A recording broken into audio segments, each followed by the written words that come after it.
एक खूप अनुभवी व्यक्ती होता आणि देवाच्या सानिध्यात असणारा व्यक्ती होता. बरं, असा साधारण व्यक्ती पण नव्हता आणि त्याचं जीवन हे देवाशी खूप जवळीक असणार आणि आपल्या जीवनातल्या प्रत्येक गरजांच्या बाबतीत देवावर अवलंबून असणारा सुद्धा व्यक्ती होता इसाक. इसाक काही साधारण मनुष्य नव्हता. इसाकाने आपल्या संपत्तीच्या बाबतीत देवाबाबतीत खूप चांगल्या प्रकारची कामं केलेली होती. त्याच प्रकारे तो आपल्या पत्नीच्या बाबतीत सुद्धा देवावर अवलंबून होता. तो प्रेम प्रकरण करून आपल्या पत्नीला त्यानं प्राप्त केलं नाही, तर आपल्या आई वडिलांवर विश्वास ठेवला होता आणि देवावर विश्वास ठेवून रिबिकेला त्यानं मिळवलेलं होतं. Praise the Lord, hallelujah. आणि म्हणून त्याचं एक वैशिष्ट्य आहे की इसाकाचं कुटुंब मात्र जशा प्रकारे संसार पुढे वाढत गेला तसं बिघडलं. तशा प्रकारे ते बिघडत गेलं, तशा प्रकारे हिंड्रन्स ज्याला आपण म्हणतो, जे कठीणपणा आणि त्यांच्यामध्ये अशा प्रकारे त्याला नेमकी समस्या कुठं आहे हे त्याला समजलं नाही. नेमका प्रॉब्लेम कुठं आहे हे त्याला कळालं नाही. मी कसं वाढवायला हवं माझ्या 2 मुलांना हे त्याला समजलं नाही. कशा प्रकारे कुटुंबामध्ये समन्वय राखायला हवा, कशा प्रकारे अभिवचन अत्यंत चांगल्या प्रकारे पुढे घेऊन जायला हवी हे त्याला समजलं नाही. आणि म्हणून ते कुटुंब दुभंगलेलं कुटुंब होतं, म्हणून बिघडलेलं कुटुंब होतं. त्याच्यामध्ये खूप मोठ्या प्रमाणात अशा प्रकारची अशांती असणार आहे, खूप मोठ्या प्रमाणामध्ये अशा प्रकारची गोष्ट असणार आहे. कारण तिथं लिहिलेलं स्पष्टपणे की याकोब साधा मनुष्य होता आणि एसाव जो आहे तो शिकार करणारा होता. दोघेही जुळे भाऊ आहेत, बरं, अगदी सोबतच जन्मलेले आहेत, एकाच वेळेस जन्मलेले आहेत आणि या दोघांना वेगवेगळ्या स्वरूपामध्ये वेगवेगळ्या प्रकारे वाढवलं गेलेलं आहे. याकोब हा घरात राहणार, बायबलमध्ये लिहिले तंबूत राहणारा मनुष्य होता. बाहेर जात नव्हता, तो घरात जास्त राहत होता. आणि एसाव जो आहे तो बाहेर जात होता, जास्त करून त्याचं लक्ष हे बाहेर होतं आणि तो बाहेर शिकार करायचा, बाहेर जंगलामध्ये जायचा, कारण त्या काळामध्ये शिकार करणं नॉर्मली गोष्टी होत्या. आणि शिकार करून कशाचं मांस आणायचा, तो हरणाचं मांस आणायचं आणि हरणाचं मांस जे आणून ते मांस आपल्या बापाला द्यायचं आणि बाप या हरणाच्या मांसामुळे त्याच्यावर जास्त प्रीती करत होता. याकोब घरात राहत होता म्हणून रिबिका त्याच्यावर जास्त प्रेम करत होती. लक्षात घ्या, दोघांची एक वेगळी पार्टी, दोघांनी एक वेगळी पार्टी तयार केली आणि या दोघांनी एक वेगळी पार्टी तयार केलेली आहे. आई जो यसाव आणि इसाक आहे त्यांचं एक वेगळं आहे आणि याकोब आणि रिबिका आहे ते वेगळे आहेत. हे दोघं जण वेगवेगळे आणि एकाच घरामध्ये 2 भाग झालेले आहेत. विचार करा की तुमच्या घरामध्ये असे 2 भाग झालेले आहेत. तुमच्या घरामध्ये अशा प्रकारचं एक वेगळं, अशा प्रकारे वेगळी काहीतरी चूक कदाचित वेगळी नसेल, पण मन मात्र वेगळे आहेत. वेगळं काही असं वेगळा संसार मानला गेला नसेल, पण अंतःकरण मात्र विभागलेली असतात बऱ्याच वेळेस. आणि इथं चूल वेगळी नाहीये किंवा संसार वेगळा नाही मानलेला, पण अंतःकरण मात्र विभागलेली वेगळी आहे. त्यांनी एकमेकांशी जुळवून घेतलेलं आहे आणि रिबिकाला एसावाशी जुळवता आलेलं नाही आणि इसाकाला याकोबाशी जुळवता आलेलं नाही. आणि म्हणून तर धाडसानं ज्यावेळेस रिबिका त्याला प्लॅन सांगते, पॉलिटिक्स मधला प्लॅन सांगते, त्यावेळेस धाडसाने याकोबाने आपल्या बापाशी खरं बोलायला हवं होतं. तो खरं बोलला नाही, तो जाऊन बापाला सहज फसवतो. सहज त्याला माहिती होतं की देव माझ्या जीवनामध्ये अभिवचन पूर्ण करणार.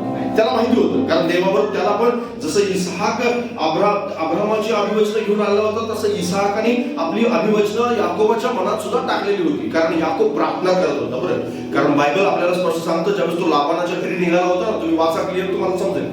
लाबानाच्या घरी निघाला होता त्यावेळेस रात्रीचा एका ठिकाणी तो झोपला आणि झोपल्यानंतर दगड उशाशी घेऊन त्या ठिकाणी तो प्रार्थना करतो की प्रभू, जर मला तू सुरक्षित घेऊन जाशील आणि सुरक्षित घेऊन येशील तर अवघ्याचा दशमांश मी तुला अर्पण करेन. हा प्रार्थना करतो, ही प्रार्थना आहे त्याची. आता ही प्रार्थना त्याच ठिकाणी त्याला देवबाप स्वर्गाचं दर्शन दाखवतो. स्वर्गात एक शिडी चढलेले आणि आपल्याला त्या ठिकाणी पाहायला मिळतो. तो आपला विषय नाही, पण मला तुम्हाला सांगायचं की याकोबाला प्रार्थना करायची माहिती होती, याकोबाला देवाशी बोलायचं माहिती होतं. पण याकोब मन दुभंगली असल्यामुळं इसाकाशी खरं बोलला नाही, सहज फसवलं त्याने. नंतर फसवण्याची घटना पण लिहिली त्या ठिकाणी, आपल्याला एवढं वाचण्यासाठी वेळ नाहीये. पण इसाकला सहज तो फसवतो. हे फसवण्याचं कारण काय? कारण त्याचं मन इसाकाची नाही तर रिबिकेशी जोडलं होतं, आईशी जोडलेलं होतं. फक्त आईशीच तो प्रामाणिक होता, बापाशी नाही.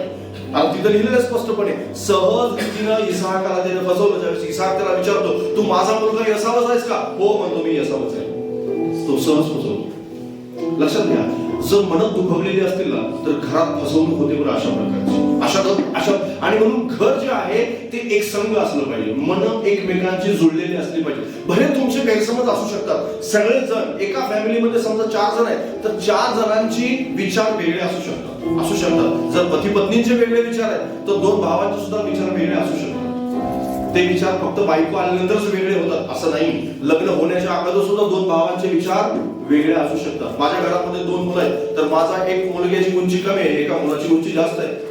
एकाला घरात राहायला जास्त आवडतं, एकाला बाहेर जायला जास्त आवडतं. बऱ्याच घरामध्ये अशा प्रकारचे असू शकतात. बऱ्याच घरामध्ये अशा प्रकारचे विचार असू शकतात. एकाला एक चित्रपट आवडतो, दुसऱ्याला दुसरा चित्रपट आवडतो. कारण घरामध्ये अशा प्रकारे विचार वेगळा असणं म्हणजे कॉमन आहे. असं काही नाहीये की ते सगळ्यांचे विचार सारखेच असले पाहिजेत आणि म्हणून, पण सगळ्यांचे विचार जरी वेगळे असले तर ते एकत्र करता येतात. मनातले दुभगलेलं जे गोष्टी आहेत ते बाहेर काढता येतात. गैरसमज दूर करता येतो, क्षमा मागता येते, एकमेकांची खरं बोलता येतं. बायबल सांगतं आपल्या सोबत्याशी मनापासून खरं बोला. Praise the Lord. जर सोबत्याशी खरं बोलायचं तर कुटुंबात सुद्धा खरं बोललं गेलं पाहिजे. Praise the Lord. पण बरीच लोक आपल्या पत्नीशी पण खरं बोलत नाही तर भावाशी खरं बोलायचं धरून खूप लांब राहिलं. आपल्या बायकोशी खरं बोलायला शिकलं पाहिजे, आपल्या नवऱ्याशी आपण खरं बोलायला शिकलं पाहिजे, आपल्या घरातल्या मुलांशी आपण खरं बोलायला शिकलं पाहिजे, सत्य बोलायला शिकलं पाहिजे. आणि धाडसर ज्यावेळेस तुमची मुलं तुमच्याशी खरं बोलतील ना त्यावेळेस तुम्ही त्यांच्यावर रागू नका. बऱ्याच वेळेस आई वडील काय बोलतात की मुलं ज्यावेळेस तरुण मुलं होतात ना, ज्यावेळेस वयामध्ये येतात त्यावेळेस काय होतं माहितीये, किंवा किशोरवयीन मुलं असतात त्यावेळेस बाहेर त्यांच्या मित्रांच्या मध्ये जे काही चाललेलं असतं ना ते आई वडिलांना ते सांगत नाही. किंवा एखादा समजा ऍक्सिडेंट झाला किंवा बाहेर तो धडकला कोणाला तरी, त्यांनी गाडी घेऊन गेला तो धडकला आणि धडकल्यानंतर तो घरी येऊन खरं नाही सांगत का, कारण ही गाडी धडकलेलं वगैरे ही सगळी स्टोरी मग बाप त्याला माहिती की बाप काय करणार, बरं रागवणार. आणि तो रागवणार असल्यामुळे तो खरंच नाही बोलणार. तो सांगतो मी पडलो, मी स्वतःहूनच पडलो, मला कोणी आडवा आलेलं नाही, काही नाही मी आलं, मला कुठं लागले. काही वेळेस तर मुलं दाखवत पण नाहीत की काय लागलेलं आहे नेमकं. का? कारण वातावरण तशा प्रकारचं नसतं. आई वडिलांचं किंवा मोठ्या लोकांचं घरातलं कर्तव्य बनतं की आपल्या मुलांना खरं बोलण्यासाठी ते वातावरण तयार करायचं. हालेलुया. याकोब इसाहाकाने कदाचित ते केलं नाही आणि म्हणून याकोब त्याच्यापासून दुरावलेला होता. रिबेकाने सुद्धा ते केलं नाही, कारण येसावाच्या ज्या बायका आहेत किंवा येसावानं 2 लग्न केली, नंतर अजून एक बायको त्याच्यानंतर केली, 3 लग्न त्यांनी केली. पण त्या तिन्ही बायका ज्या आहेत ना ती सगळ्या पत्नी त्या रिबेकासाठी खूप डोकेदुखी होत्या. बायबलमध्ये असं लिहिलंय त्या त्यांच्या मनासाठी खूप ताप झाल्या किंवा त्यांना खूप त्रास दिला त्यांनी. का असं झालं? कारण रिबेका सुद्धा येसावाशी जुळवून घ्यायला चुकलेली होती. तिला समजत नव्हतं की नेमकं कसं जुळवून घ्यायचं, समजत नव्हतं. हे दुभंगलेलं कुटुंब होतं. दुभंगलेलं कुटुंब हे खूप मोठ्या प्रमाणामध्ये प्रॉब्लेम्स क्रिएट करतं, खूप समस्या क्रिएट होतात. आणि त्यामुळं आपण जुळवून घ्यायला शिकलं पाहिजे, क्षमा मागायला शिकलं पाहिजे, खरं बोलायला शिकलं पाहिजे. कुटुंबामध्ये जर कदाचित असं होत नसेल तर तुम्ही प्रार्थना लाईफ चांगल्या प्रकारे ठेवू शकत नाही, घरामध्ये शांती चांगल्या प्रकारे ठेवू शकत नाही, घरामध्ये जो आनंद असायला हवा तो आनंद चांगल्या प्रकारे राहत नाही.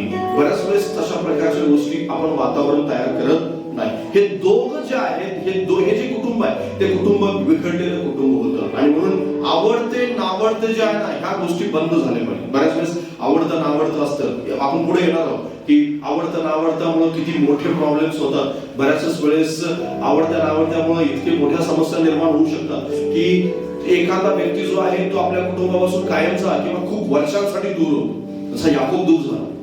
याकोब दूर झाला का? आवडत्या नावडत्या प्रकरणामुळेच दूर झाला. 20 वर्ष आपल्या आई वडिलांपासून लांब राहिला याकोब, 20 वर्ष. आणि ज्या आईवर त्याचं अत्यंत प्रेम होतं, जिचा तो प्रिय होता, तिला तो मरेपर्यंत भेटलाच नाही. तो परत येण्यापूर्वीच रिबेका मरण पावली होती. रिबेकाला तो परत भेटला नाही. जो बाप नावडता होता त्याच्यासोबतच राहावं लागलं त्याला.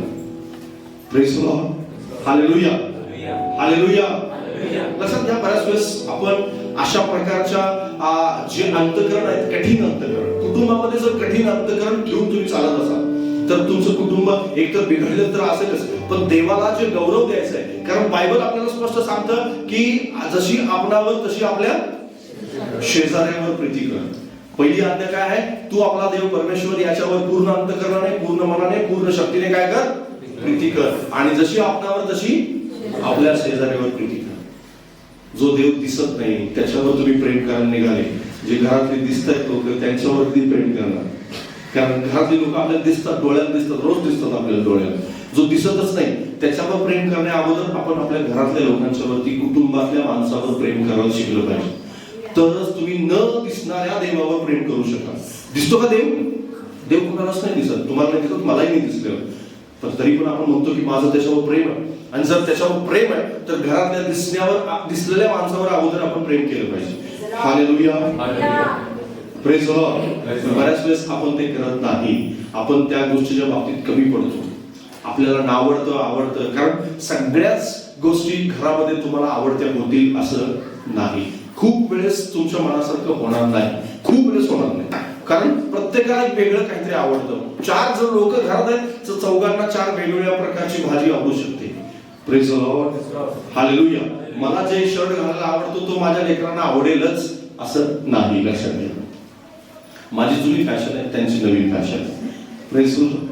नाही, मी आता मुलांना पाहतो त्यामुळे मला माहिती आहे माझ्या बूट घालण्याची वेगळी पद्धत आहे, त्यांचे बूट वेगळे.